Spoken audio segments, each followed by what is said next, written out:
right here behind me, we have the Savage 110 Tactical. Now, last year, I bought this gun wanting to do some deer hunting with it, because to me, it looked good, which was the #1 most important thing when you're picking out a deer rifle. 2, it was in .308, a caliber I didn't have and a caliber I wanted, and it had a short barrel. Now, that was really important to me. I wanted a short barrel because around here, there's a lot of trees. I'm hiking up mountains, I'm hiking up tree stands. I wanted something that wasn't going to get hung on everything, and I liked the Savage 110 Tactical because it had the shorter barrel and a lot of other features that I really like. But after a year's worth of use, what happens today is going to determine whether I keep it or sell it. So I like it, but I don't know if I like it that much. I'm going to start off the video by saying I think that me and this gun have a love-hate relationship, but pretty heavy on the hate side, okay? There's a lot of things I don't like about this gun, and I'm going to tell you all about it. But first, let me give you the industry specs on it, okay? The Savage 110 Tactical is a tactical long-range gun, according to Savage, and it comes in .308 Winchester,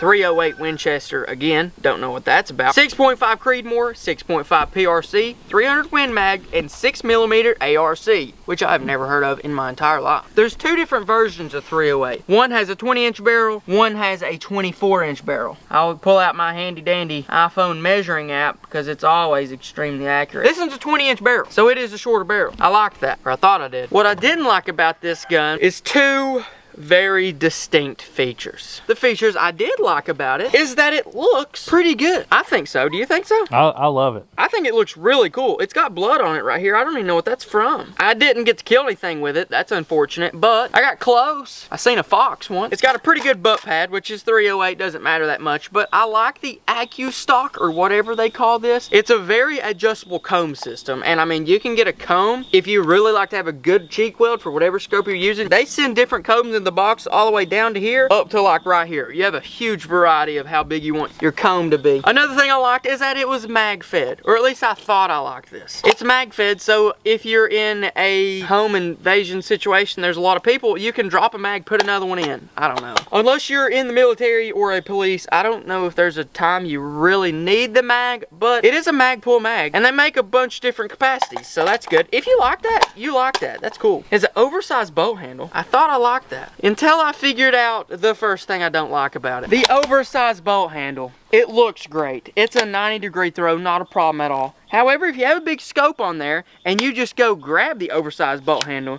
you're probably gonna start bleeding because you knock your hands on the scope, which kind of defeats the purpose of an oversized bolt handle. The other thing is that the inside of this action is kind of coated in something. It's not blued. I have no idea what it really is. What is that? Do you know? Have an idea? Probably some sort of nitride. Yeah, I don't know what it is, but it's a coating. It's really resistant, I guess, but it's also resistant to me trying to shut the thing. It won't do it. So like usually, you know, you push it in, it goes in, but this one where the bolt handle is so big, if you push on the outside, it torques it too much to where it kind of just locks up like a snare, if you know much about trapping. But yeah, it locks up like a snare, and if you're in battle or with deer or elk or they're trying to hit you or something, you try and do that quick, you may get stuck a few times. That's one thing, that's the biggest thing I didn't like about this, is because, you know, if it was smooth, if I could take advantage of the big bolt handle and not have it click up and stick up on me, I'd really like this. But I don't know if it's the coating, but I mean, I've used this a lot. I've oiled it a lot, I've greased it, I've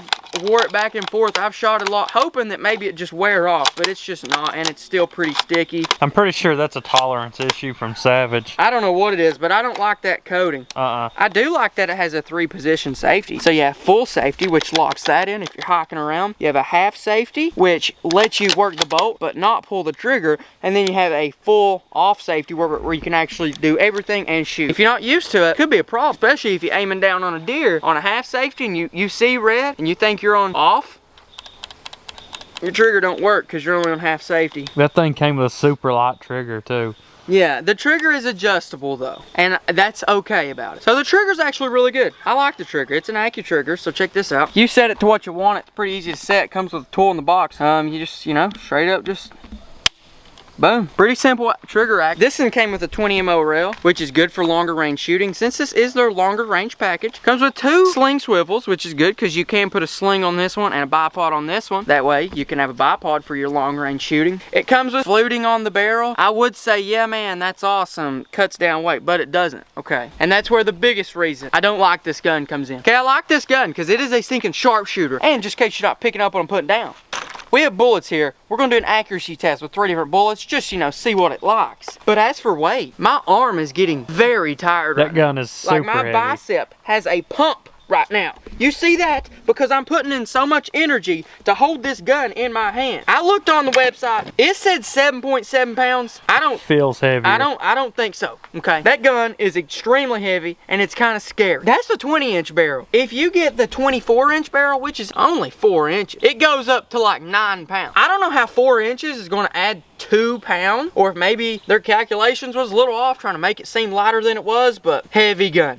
Also, if you're going to be hiking all day, one, being heavy is not good, but also having a mag sticking in your back's also not a good feel, you know, especially when you're 2 miles back in the mountains, or if you live in Idaho, maybe it's 45 miles. I don't know anything about Idaho, but I know y'all hike a lot, and you got a bunch of mountains, so I just want to say, I wouldn't want to carry that. But if you're not hunting, this may be the real deal. And so we're going to go ahead and we're going to test out the ammo. We got 3 types of ammo here. We got this one right here, which is unknown brand, 147 grain 308, pretty basic. Bought it in a bulk pack. Thought it was good bulk pack. Then we have 2 extreme quality ammos. These cost me like $2 a piece, and if we don't get sub MOA, I'm going to be a little upset, just saying. These are the Hornady Super Performance, good for hunting and stuff. SSSSST or something like that. And then these are just 185 grain Federal Premium. That's what I hunted with last year, and it was killing. Actually, it wasn't killing anything, but it was hitting really good. I was shooting a quarter at 100 yards, which is pretty dang good for me. Let's build our target. All right, we got today's lunch right here, ready to rock and roll. We're gonna put this little dot right here to aim on. Put this little dot right here to aim on, and a dot right over here to aim on. We're gonna call this one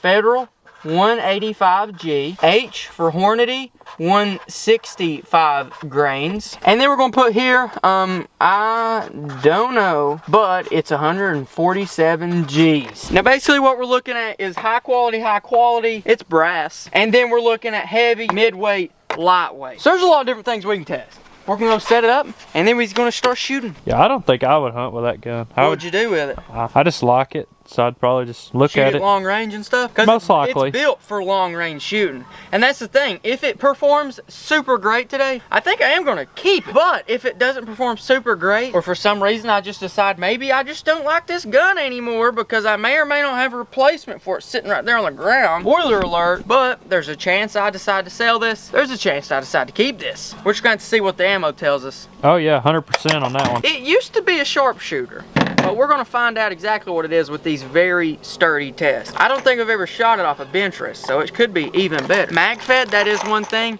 This one holds 10 rounds. In a lot of states, you're not allowed to hunt with 10 rounds, but that's not really a problem because they also make these same mags like this and 5 rounds so that you can hunt in states that don't want you to have a lot of bullets. The twist of this exact one is a 1 in 10, which is usually better for bigger bullets, but we'll see what it can do here today.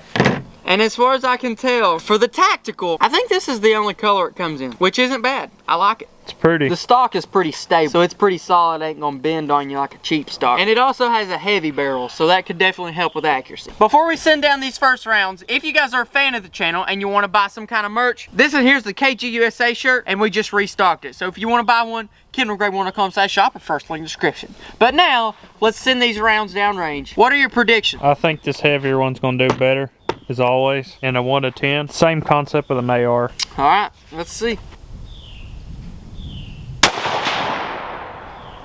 The kick is negligible.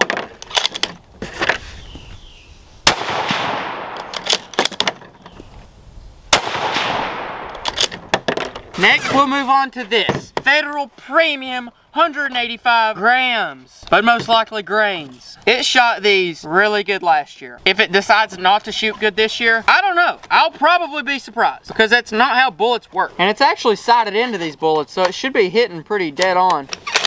All right.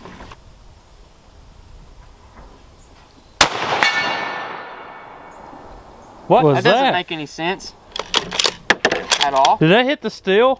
Yeah. Oh. I'm gonna load one more bullet into here. I'm gonna switch these two because apparently this one's hitting to the left. I don't know how that happened. I don't like that. That's not good. Okay, here we go.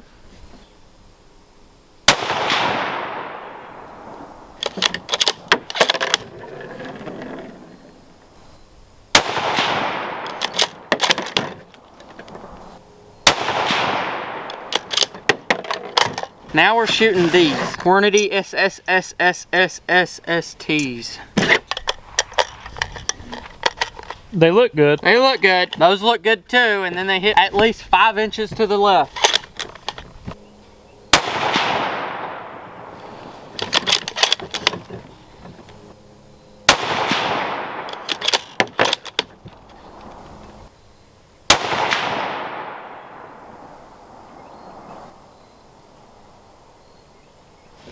Okay, let's go see what it did. I don't know. Okay, here we go. Boys, what we're looking at here now. First thing, we'll go to the I don't know 147s. It seems like all these hitting over here, but what's that, 2 inches maybe? 2 inches? Yeah, not good. Not terrible. It depends on what you're expecting. As for the 185 grains, I held over here, and we got an even worse group. What is that, 2.5? That's not good. Last year it's hitting 1/4. I don't know exactly what that means. Am I doing something wrong? I was holding pretty still on the, I have a theory. On the bench rest. What? When we took the gun out of its stock to adjust the trigger. Yeah, but we tightened it down, so it should have at least had tight groups. If that's the case, then you can't adjust the trigger. If you take the gun out to adjust the trigger and you put it back on and it can't hold a group, that's just not good. So that's not the case, unless we just didn't screw them down. I screwed it down really tight. So the stock's on pretty good. You know, at the end of the day though, that's not bad. Especially if they're not saying it's sub MOA. That's not bad. And then over here, which was the Hornadies, went 1 and then I'm guessing 2, 3. I'm not exactly sure where the third one went. Yeah, 1, 2, 3. So 2 and 3 was right in that mark. So come on back here for a second. The gun that I said may be its replacement was a Christensen Mesa. And you can actually check out this video right here to, you know, check it out. But we done the same test, same ammo on it. And with the I don't knows, it did that. I don't know. For what it is, for what the bullet is, it's not bad. The Federal Premiums, which is the heavy ones, did that, which is really good. And then for the Hornadies, it did this little line right here. Not too happy about that. But it's still, it's better than what the Savage 110 did. But at the same time, the Mesa is guaranteed some MOA. The Savage 110, I couldn't find its accuracy guarantee online. Maybe it has one, maybe it don't. I don't know. But I didn't find one. So technically, they're never claiming to be sub MOA. And if you're just looking to kill a deer, which I wouldn't suggest that as a deer gun, that would kill a deer. And even out to long targets, that'll still get it done. As for the Christensen Mesa, coming in at an average $1,300 brand new. The Savage 110 comes in about $800. If you have a Savage 110, tell me what you think about it. And also tell me if your bolt sticks, because I don't know if that's just my gun or if it's everybody's gun. Besides that, this video's over.